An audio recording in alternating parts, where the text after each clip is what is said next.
Alhamdulillah jamaah masih di Islam itu Indah dan hari ini kita sedang membahas tema jadi suami jangan hitung-hitungan. Karena ternyata rezeki suami itu tergantung istrinya. Tapi kita juga harus bisa menakar diri karena ternyata Rasul itu hidupnya sangat sederhana namun bahagia.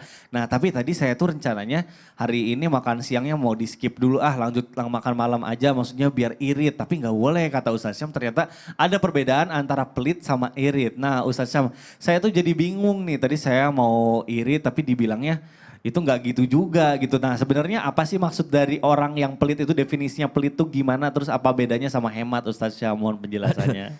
Baik, Bismillahirrahmanirrahim. Tapi kembali guru Ustaz Maulana, Ustaz Syifa dan guru-guru kami yang dimuliakan Allah Subhanahu wa taala. A'udzu billahi minasy syaithanir rajim. Walladzina idza أنفقوا لم يسرفوا ولم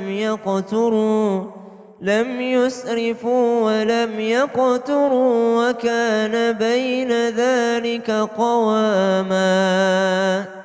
Hamba Allah yang maha pengasih adalah mereka idza anfaqu, ketika mengeluarkan hartanya. Jadi memang harus keluar harta itu.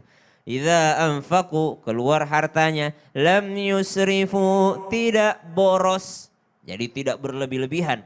Walam yaqturu, tapi enggak pelit-pelit amat juga gitu. Kayak tadi sampai makan siang aja enggak, padahal udah selesai puasanya. Subhanallah. Jangan boros, jangan pelit. Wa kana baina dzalika qawama. Mereka ini bijaksana dalam membelanjakan hartanya. Mereka ini tahu yang mana prioritas. Apa bedanya hemat dengan pelit? Orang hemat tahu mana yang prioritas yang harus dibelanjakan.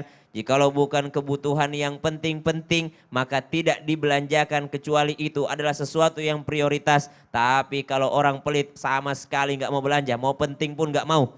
Mau penting pun nggak mau. Orang hemat kalau dia bersedekah ia mau. Orang pelit jangankan sedekah, untuk dirinya sendiri saja mereka hitung-hitungan. Subhanallah. Padahal nafkah itu siapa yang pertama dinafkahi, Mas Mikdad?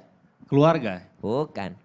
Diri sendiri. Oh diri sendiri. Nafkahi diri sendiri dulu. Liyunfiqu dzu sa'atan min sa'ati, ya. Nafkah untuk diri sendiri dulu. Wa man qudira alaihi rizquhu falyunfiqu mimma atahullah. Kalau udah cukup diri sendiri ya cukup untuk berbagi, dibagikan gitu. Maka materi ini juga penting untuk kita perhatikan. Maka orang pelit itu adalah tidak mau bersedekah sama sekali. Maksudnya berat hati rasanya jikalau harus berbagi dengan orang lain. Tapi orang hemat, ada nggak orang hemat yang berat hati ketika bersedekah? Tidak. Mereka tahu bahwa ini prioritas, saya harus bersedekah. Karena bersedekah itu adalah menguntungkan bagi saya juga. Apa keuntungannya sedekah? Lan tanalul birra hatta tunfiqu mimma tuhibbun. Engkau tidak akan bahagia kecuali engkau memberikan apa yang engkau cintai. Orang hemat tahu untuk investasi nanti ke depannya seperti apa. Tapi kalau orang pelit, dia cuma mau modal sedikit, keuntungan banyak. Modal sedikit, keuntungan banyak. Usahanya sedikit tapi pengen keuntungan banyak. Padahal Allah katakan dalam Al-Quran, wa allaysa lil insani illa ma sa'a. Manusia itu tidak diberikan kecuali sesuai dengan usahanya.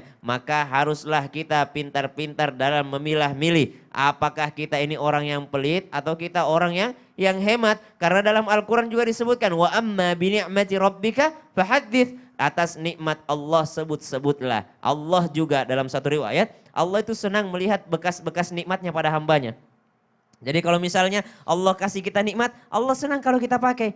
Orang ini Masya Allah saya kasih rezeki, ternyata rezekinya dia pakai umroh. Oh. Ya Allah, orang ini ternyata saya kasih rezeki, ternyata rezekinya dipakai untuk membantu orang. Allah senang. Bukan mulai dikasih rezeki sama Allah, nabung aja terus, medit dia. Baik. Apa tadi Ustazah? Meregehese. Meregehese. Ya, seke gilik meregehese. Waduh, di percampuran tuh. Campuran Makassar.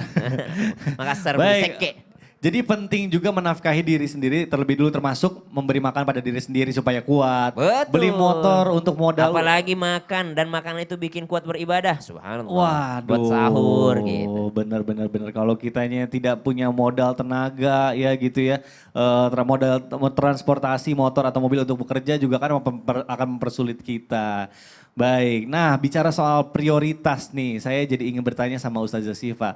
Ustazah mohon izin saya ingin bertanya, Bicara soal prioritas, kalau misalnya nih kita mendapatkan rezeki seorang suami katakanlah ya baru gajian nih. Kadang yang suka bingung itu banyak juga curhatan dari jamaah terutama para suami. Ini mana yang lebih penting apakah ngasih ke orang tua dulu atau ke istri dulu? Nah ini mohon Ya, penjelasannya nih Ustazah. Silakan. Izin Ustadz Syam, Ustadz Maulana, para guru-guru yang di rumah, bismillahirrahmanirrahim.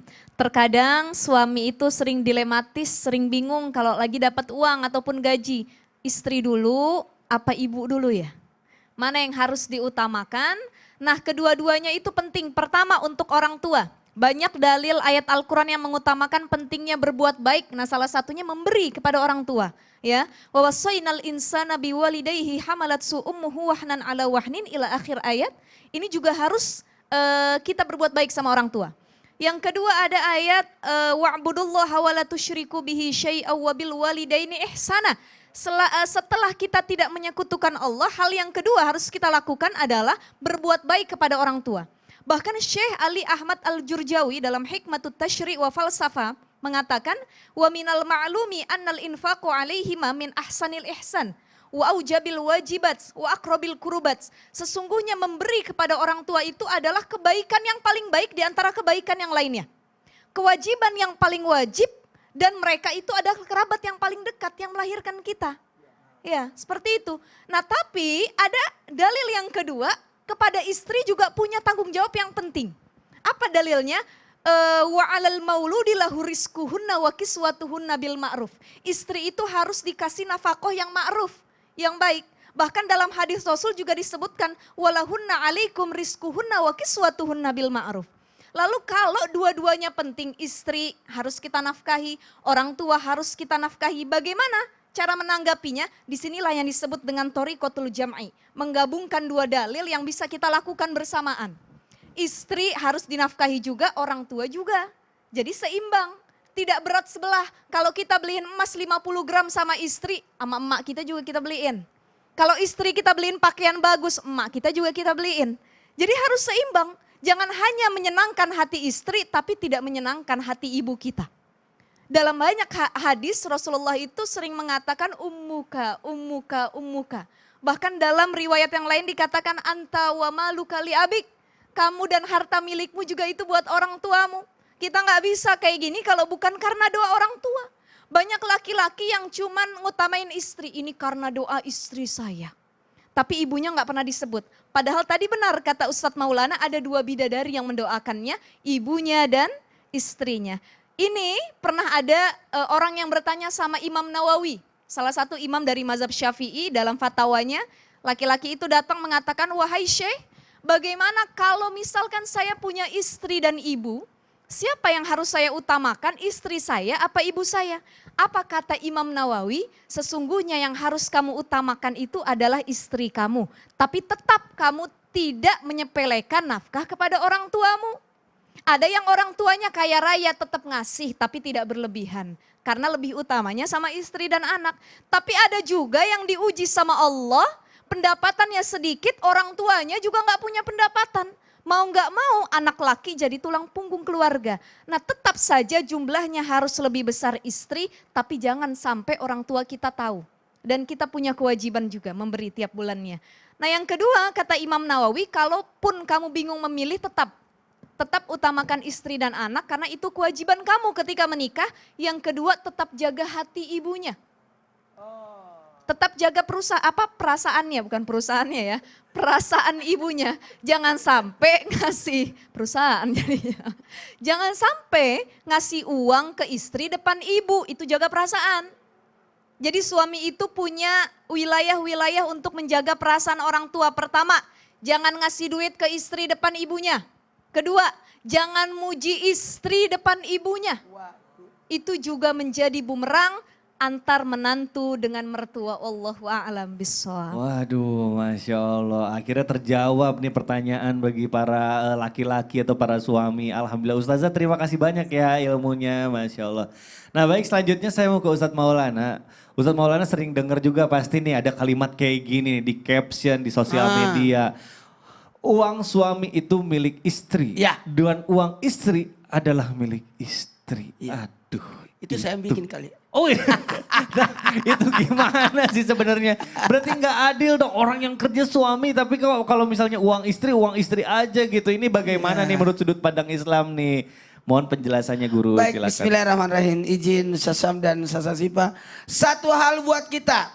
Senantiasa berbahagialah ketika istri memakai emas banyak. Istri tampil bagus, cantik. Siapa yang bangga? Adalah suami. Karena istri adalah benderanya suami untuk mengetahui sukses tidaknya sosok laki-laki dilihat dari istrinya. Itu.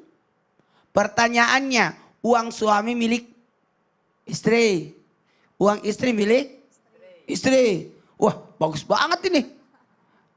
Kenapa? Mohon izin. Kalau laki-laki yang pegang uang cepat habis. Tapi kalau perempuan yang pegang uang aman. Maka diamankan oleh sosok yang namanya istri. Dan ingat, istri itu tidak rakus. Cuma perhitungan. Menghitung untuk masa depan anaknya, untuk masa depan ininya. Kalau laki-laki tidak pikir itu besok masih ada. Tapi kalau perempuan, jangan-jangan besok enggak ada. Jangan-jangan besok tidak ada. Tapi kalau laki-laki optimis. Gayanya luar biasa. Dompetnya kosong itu. Dompetnya kosong itu.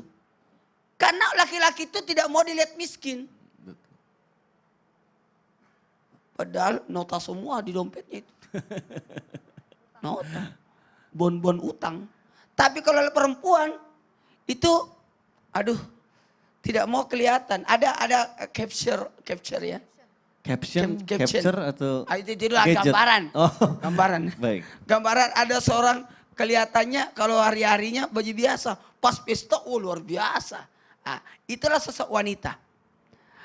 Ingat, ada hak istri dalam harta suami. Ada hak istri dalam harta suami. Tapi dari harta istri, tidak ada hak suami di situ. Karena kenapa? Kalau istri mau kasih suami, karena bukan kewajiban istri mencari nafkah. Yang berkewajiban mencari nafkah adalah suami. Kalaupun ada wanita bekerja, itu miliknya dia. Setuju? Setuju. Kalau ada uangnya Jihan, endorsan ke Jihan, Ustaz Sam tidak boleh tahu. Itu ke Jihan. Tapi biasanya Ustaz Sam yang motoin kan, jadi tahu. Ada Saya kan urusan. kerja juga, Ustaz. Saya yang motoin. Ustaz. Oh ya, ada urusan. 30% dapat.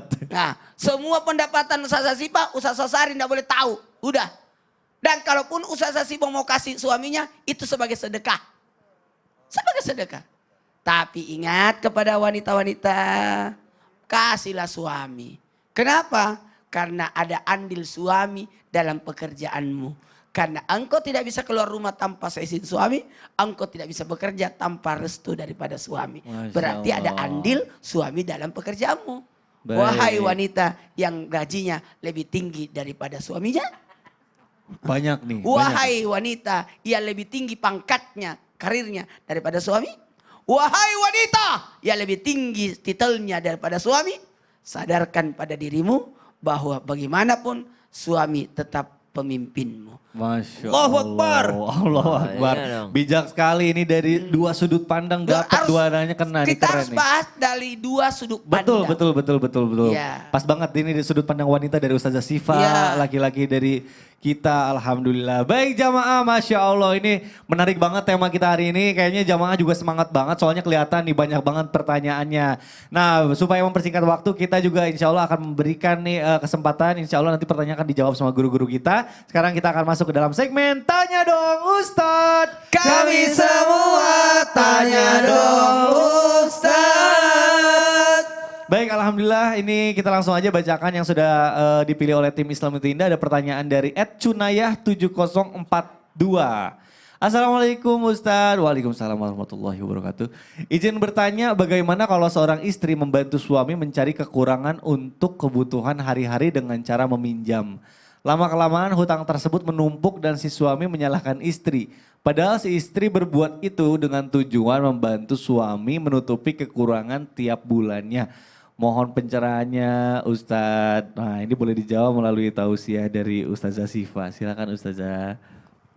Ya, terima kasih Ustadz Syam, Ustadz Maulana, izin para guru-guru yang ada di rumah. Bismillahirrahmanirrahim, ibu-ibu sekalian yang ada di rumah, apalagi yang sering ngutang ya. Ini perempuan biasanya, kita orang yang sering ngutang, ibu-ibu kalau lagi ke pengajian pasti baju ngutang. Ya makanya ngajinya tiap hari itu berubah warna, hari Senin kuning, besok hijau, Rabu biru dan lain sebagainya. Tetapi ada satu hal yang harus jadi prinsip kita. Ketika kita ngutang ini dari sudut pandang perempuan. Perempuan kalau dia mau berhutang, kalau dia mau melakukan transaksi apapun selain hutang, mau itu gadai, rohen ya, ataupun jual beli dan hutang piutang, jangan pernah lepas dari izin suami. Karena perempuan yang salihah fasalihatun qanitatun hafizatun lil ghaibi bima hafizallah. Perempuan yang tidak nusyus, perempuan yang taat solihah kepada suami, cirinya adalah mereka ketika mau melakukan apapun selalu izin kepada suami. Keluar rumah satu langkah pun izin. Melakukan hal apapun, transaksi besar ataupun kecil itu harus izin suami. Belum lama saya lihat ada berita, istrinya beli rice cooker, Magicom ya. Magicom di salah satu marketplace gitu. Ketika sampai rumah suaminya nggak tahu istrinya nih habis belanja online. Itu Magicomnya dilempar sama suaminya sampai hancur. Nah ini dari sudut pandang perempuan harus izin sama suami. Dari sudut pandang laki-laki juga jangan gitu-gitu banget. Kalau istri kira-kira ngutangnya, belanjanya itu masih dalam jumlah atau batas yang tidak berlebihan, ya didukung saja. Betul. Tadi Ustadz Maulana, Ustadz Syam sudah menyampaikan, kalau misalkan istri bahagia kan rezeki juga buat suami. Ya mengalir deras gitu. Nah yang pertama kalau istri punya utang, dia harus tadi izin sama suami. Yang kedua dicatat, jadi nanti bisa jadi bahan diskusi buat suami. Ya ayyuhalladzina amanu idza tadayantum bidainin ila ajali musamman faktubuh. Ini udah banyak utang, enggak dicatat, abis itu pas pengen bayar utang mintanya sama lakinya. Apa lakinya enggak pusing? Nggak jadi pertengkaran bahkan perceraian. Jadi pertama izin, yang kedua dicatat, yang ketiga jangan sampai memberatkan dengan hutang piutang. Kita sebagai manusia punya utang itu ada dua. Pertama utang yang hablum minallah, hubungannya sama Allah. Ada yang kedua hablum minanas, hubungannya sama manusia. Kalau hutang kita sama Allah, cara kita cuma bertobat kemudian bayar hutangnya. Puasa, kita ada hutang harus dikodok, difidyah, dikafaroh bayar. Kemudian lagi apa? Sholat, kalau kita meninggalkan ada kodok sholat, itu sama Allah. Tapi kalau sama manusia kita punya hutang, kemudian tidak dipenuhi, tidak dibayar, ini menjadi dosa kepada kita, apalagi yang ngutanginnya nggak ridho, nggak maafin sama kita. Jadi itu salah satu yang harus kita lakukan. Sudah orang yang kita utangin nggak bisa kita balikin, kemudian dia nggak ridho, kita nggak izin sama suami dan suami nggak ridho sama kita, ini dosanya jadi berlipat-lipat ganda. Maka dari itu para jamaah Islam itu indah yang ada di rumah, para ibu-ibu sekalian, ngutang dalam batas yang wajar saja. Para suami juga jangan marah kalau ngutangnya minyak goreng, terigu, ya sayuran kebutuhan harian untuk mencukupi keluarga dan anak-anaknya. Jangan pernah memarahi karena istri ternyata lebih peka dalam kehidupan rumah tangga dibanding suami. Betul. Beda kalau ngutang yang lain. Luar biasa, iya. Ustazah kayaknya mengerti banget karena kadang masalah dapur itu istri lebih ngerti Istri ya. lebih ngerti. Nah makanya Masalah-masalah cabai lada aja paling paham gitu. Tahu harganya. Kalau saya kemarin minyak naik aja saya nggak tahu kalau nggak dikasih tahu istri. Ternyata istri, aduh cepetan nih kita harus beli minyak Tapi goreng. gak apa-apa, sekarang nggak goreng juga bisa ngerebus. Jangan Betul penggantinya sekali. Kan 3M. Apa tuh Ustadz? Mengkukus, apa lagi? Nah, kan- Merebus, Lalu? hah? membuang. Baik. Nggak bisa dimakan. Iya. Nah Ustazah nih saya ngomong-ngomong soal masalah pelit nggak pelit. Sebenarnya saya kadang istri suka nyangka saya pelit. Padahal saya itu lagi nabung, saya tuh pengen beliin sesuatu buat istri saya. Tapi Ustazah ada masukan nggak ya kira-kira apa ya yang cocok buat hadiah istri saya? Masya Allah, jadi pengen ngasih hadiah ya buat istri ya? Betul. Ini Mas Mikdad ini romantis banget loh, tipe laki-laki yang sering surprise Waduh, gitu sama istri. amin. Nah pas banget nih Ustazah. Tapi durasinya kayaknya kurang kalau kita mau bahas Iya, ini ya. bahasan kita lebih panjang tapi nanti di segmen Ya udah, berarti berikutnya. setelah yang satu ini insya Allah akan dijawab ya. Jangan kemana-mana, tetap di Islam itu Indah. Jamaah, oh jamaah. Alhamdulillah. Subhanallah.